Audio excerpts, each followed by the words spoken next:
Hello, I'm Dr. Renteria, and I'd like to share with you a story that emphasizes how powerful certain forms of communication can be with people that suffer from diabetes.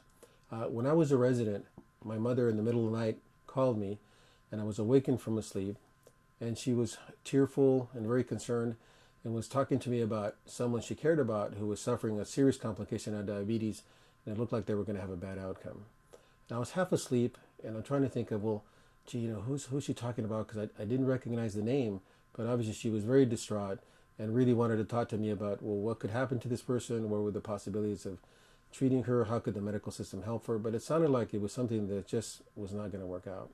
So after listening to her for about 20 minutes, I finally got the courage because I couldn't remember who the person was. I thought it was, a family member, and I was embarrassed that I couldn't remember. I said, "Mom, okay, so who's the person, and which uncle or which aunt are they, what family?" And she goes, "Oh no, it's so and so who's in this telenovela."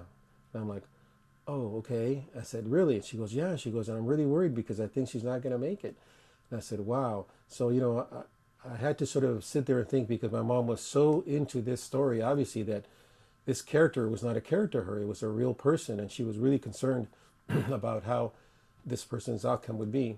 So I had to pretend that this was a real person to give her the answer, because otherwise it would make sense to her. So I told her, okay, well, these are the options of how this person might be treated, but yes, it looks bad.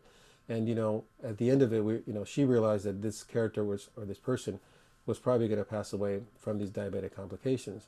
So the point I'm trying to make is that that was so powerful that to my mom, this person was real. And I think this is an opportunity for us to take this medium that can reach folks like my mom, and whether we really listen to what the message is and use that powerful interaction they have with this medium, that they would listen to this message, because obviously they're mostly invested in what happens to these characters. And I think if we had a telenovela or something like that that dealt with diabetes and the complications made it a part of it, I think it would be a very powerful message to reach this audience. My name is Julie Azevedo. I'm a registered nurse and a certified diabetes educator. I've been a registered nurse for many years, and all the departments that I've worked, I've always seen complications, the results of diabetes. Lifestyle changes are very difficult.